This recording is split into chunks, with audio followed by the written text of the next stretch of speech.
নমস্কার বন্ধুরা।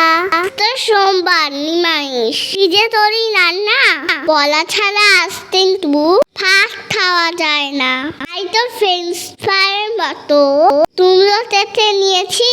বেসন চালের গুঁড়ি দিয়ে ব্যাটার বানিয়ে নিয়েছি।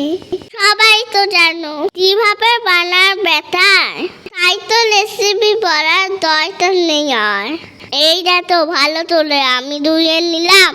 একটা একটা তুমড়ো বেসনে ডুবিয়ে দিলাম। গরম গরম তেলে তুমড়ো ছেড়ে দিলাম। লাল লাল মচমচে তোরে ভেজে আমি নিলাম। দেখতে কিন্তু অনেকটা ফ্রেঞ্চ ফ্রাইয়ের মতো হয়েছে। কমেন্ট করে বলো তো তোমাদের কি মেনু হয়েছে। আমার ভাজা হয়ে গেছে, তাই তো তুলে নিলাম।